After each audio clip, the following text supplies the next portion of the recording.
Saturday, afternoon, September 27th.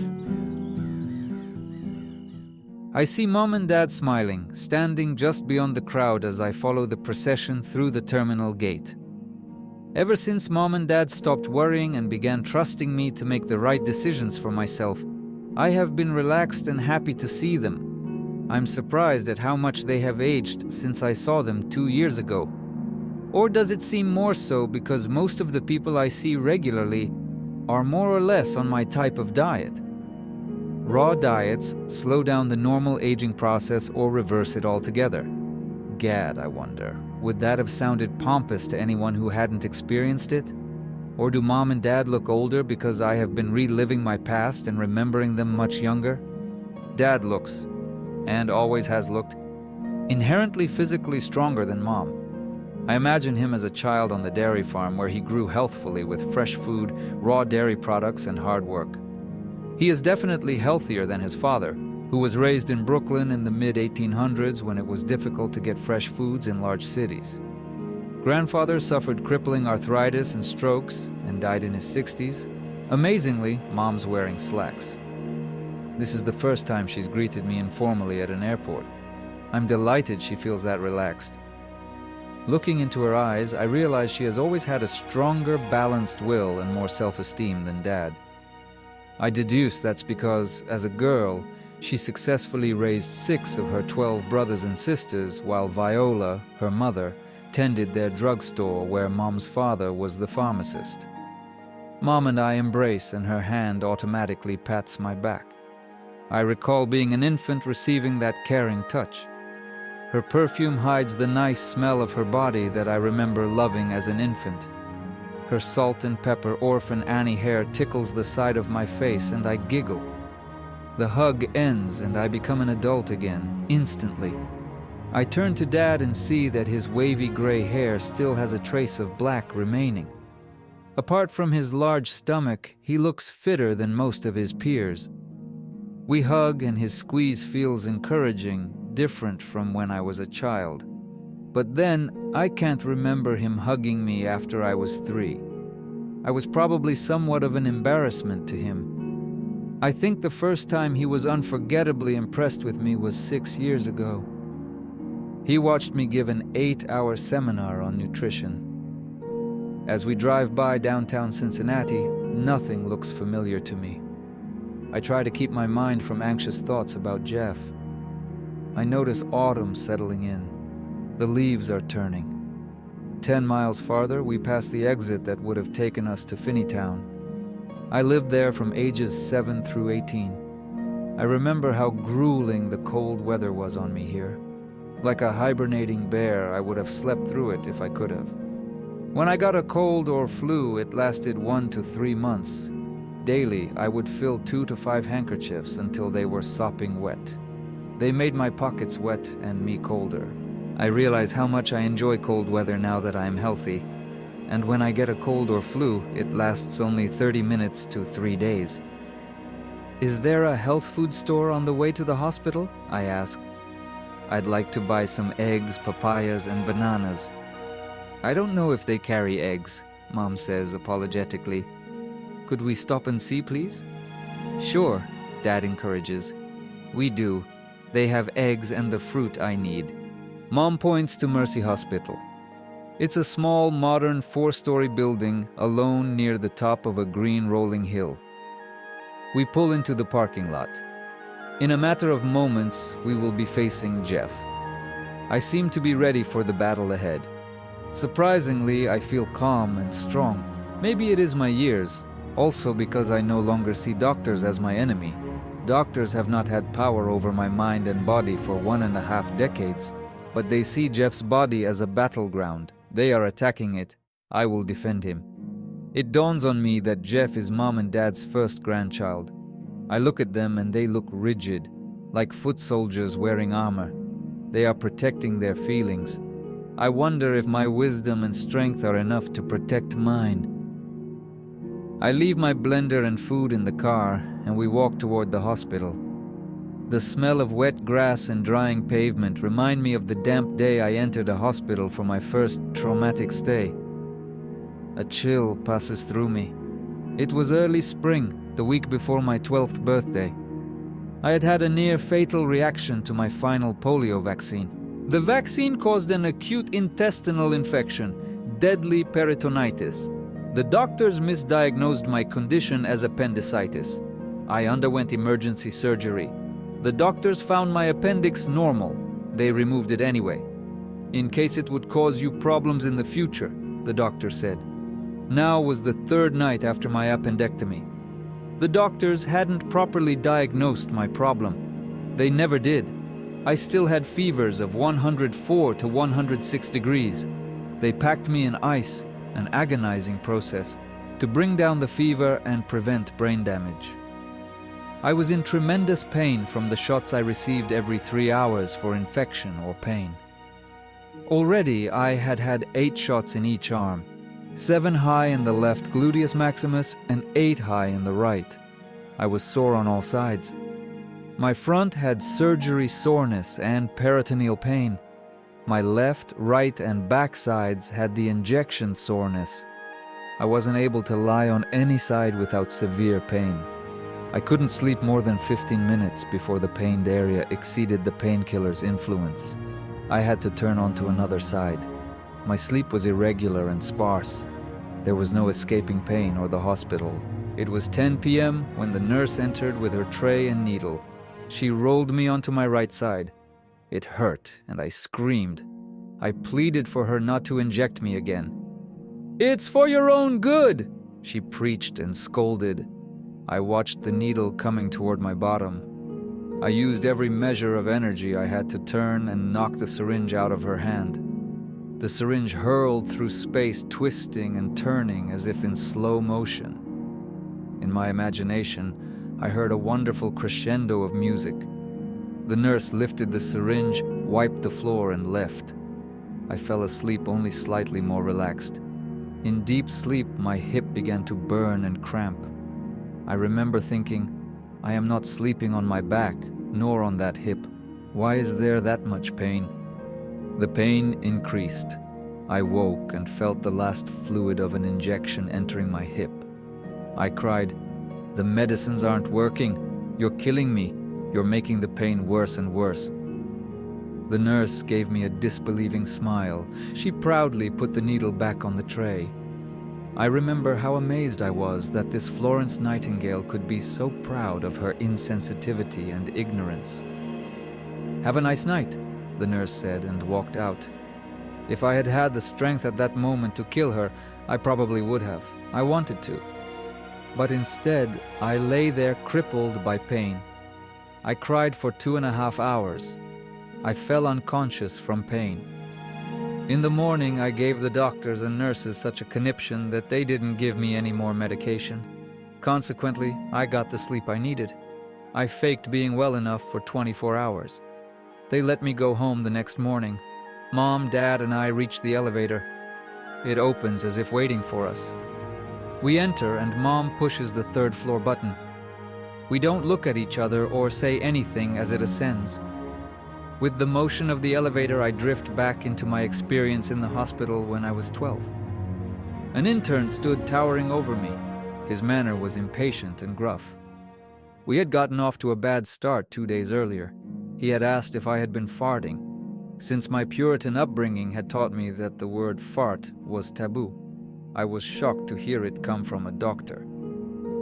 I stuttered and, without judgment, I asked if he meant did I pass gas. He thought I was a snob and turned malicious.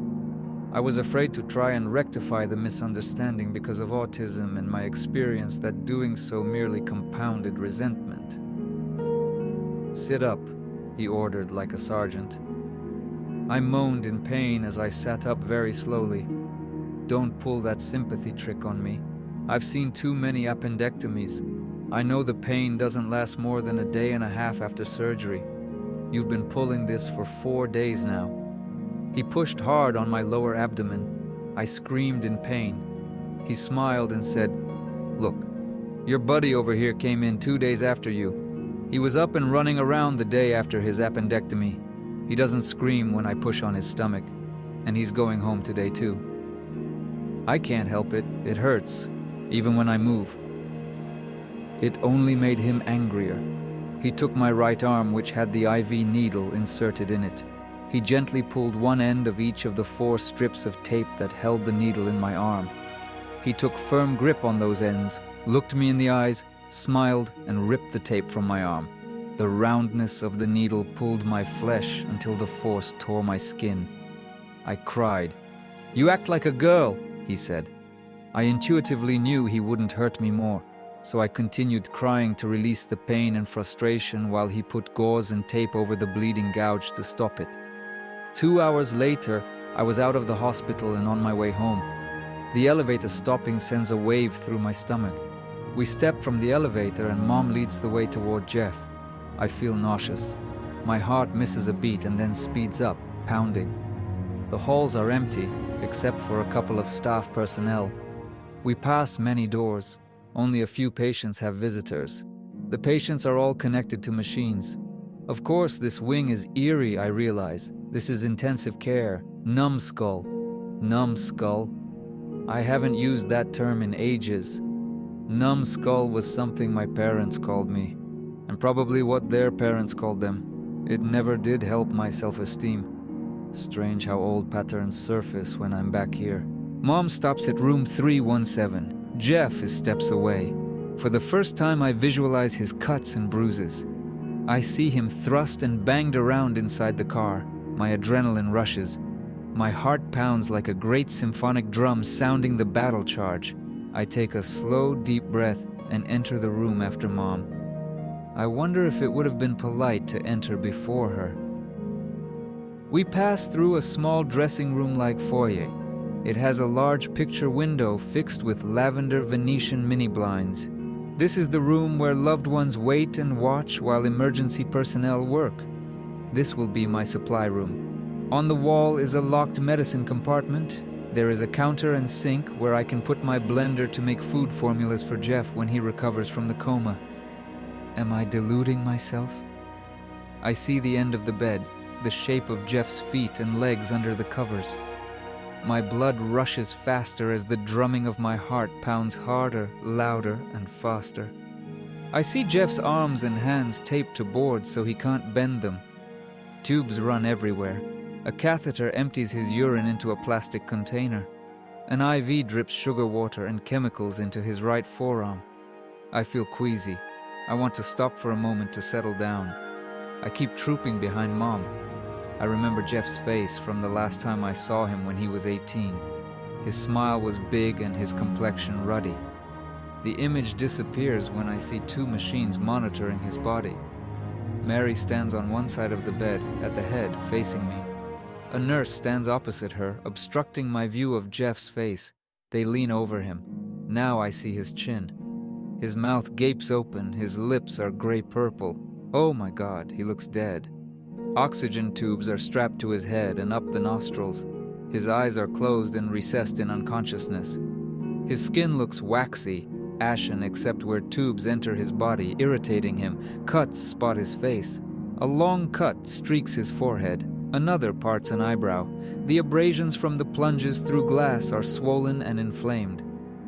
I take it all in for a minute. I use positive thoughts to settle myself. I think Jeff's not missing part of his head, brain, or limbs. I'm thankful for that. My heart continues to drum frantically. I wish other instruments would join in so no one would hear it. It could expose my sensitivity. I want to look totally in control. The enemy will know that I'm not as strong as I want to be. Jeff! Wake up, Jeff! You've been asleep for 6 days now! Wake up! Your mother wants to talk to you! The nurse shouts, as if Jeff were deaf. I guess she wants to shock him from his coma. Okay, I guess, if it works. But it doesn't. Jeff's head seems to roll slightly as if he were trying to tell her that her shouting hurts. Or is that my wishful thinking? 6 days, I whisper to Mom. Mary didn't call me until the night before I called you. You weren't home and I didn't want to leave that message on your answering machine, she says firmly. Why did she wait to call you? I ask with a trace of anger. Fortunately, Mom does not take it personally. She figured there was nothing we could do. When they told her Jeff was definitely going to die, she called. I wonder why Mary still hates me after 20 years. "Jeff, wake up!" screams the nurse. He gives no response. I sense his coma is partially from medication. I know the shouting must hurt Jeff's ears. It hurts my ears, and I'm 8 feet away. I want to grab the nurse and scream in her ear to stop it. I feel helpless. "Jeff, it's Mom! Wake up!" Mary mimics the nurse, but not nearly as loudly. I look at Mary. She would not be considered cover girl material, but she still looks beautiful to me. She wears jeans and a plaid blouse. I realize I'm still attracted to her. I see she is strong-willed like Mom and compassionate. "Hi, Mary," I say gently. She gazes a moment, gropes, and finally wields to our presence. She turns and looks over at Mom and says, "Hi, Doris," and then to Dad, "Joseph." Finally, she manages to look straight into my blue eyes. "Hi, Dick." Oh, that nickname. All the reasons I changed to a Greece Roman-sounding first name that I liked flood my head. No matter how Dick was said to me, the innuendo was prevalent. It was like wearing a bright name tag with scum printed on it. My brothers, classmates, and some teachers often used it to patronize me. "As you can see, Jeff isn't with us," Mary says bluntly. I see the strain in her face and body. I want to hug and comfort her, but that is out of the question. Instead, empathic tears fill my eyes. 17 years passed before I stopped dreaming about her. Mary turns to Jeff. "Dick is here to see you. Wake up, boy," she says, trying to humor and ease her new tension because of my presence. Oh, Jesus, I'm going to break down. Jeff, it's Aajonus," I say softly. My voice cracks. He doesn't move. "May I see his charts, please?" I politely ask the nurse. She is stunned and then derisive. "Are you a visiting doctor?" Mary chortles and jokes. "No! He's from Los Angeles, California." She gives it the sneering tone that she gave the nickname Dick. The nurse chuckles, then settles, confused. "This is Jeff's other father," Mary explains. The nurse and I introduce ourselves. "When is the soonest I can see Jeff's x-rays?" I ask kindly. "You'll have to speak to one of his neurologists." "How many does he have?" 4. "Lead me to one of them." "Doctor." Braisley just left the floor, and none of the others are expected until morning. "Can we talk in the hall a minute, please?" She scrutinizes my patient but determined stare. She realizes I could be trouble. She turns and we walk into the hall. "Deborah, I'm not here to make your job difficult. I'm here because my son is dying. I want to do everything I can to help him live." "Are you a physician?" My inclination is to mimic her patronizing attitude, but that wouldn't be constructive. "I'm a nutritional counselor, and I'm Jeff's biological father. I have the right to see all of his records upon request. Would you be kind enough to make that as easy and as soon as possible? Please?" "I can't do that. One of his doctors has to, and I don't know if Dr. Braisley is still on rounds," she says in a friendlier tone. "You'll have to wait until morning, okay? Would you give me his number, please? I'll have his answering service page him and have him call me here." "I'll call his service," she relinquishes. "One more thing. When he calls and you tell him my request, if he refuses, please tell him I would like to speak with him. Will you do that for me and my son? Please?" She relaxes, shrugs, and snickers. "Okay, sir. Thank you. And would you pass the word to all the doctors and nurses that Jeff's biological father is here? That I will be taking an active part in his recovery?" She is slightly impressed and amused, but her reaction says she thinks my ego is larger than my brain. There are times when I would agree, but ego has nothing to do with this. The doctors all agree that Jeff isn't going to... Compassion, I think, restrains her from finishing.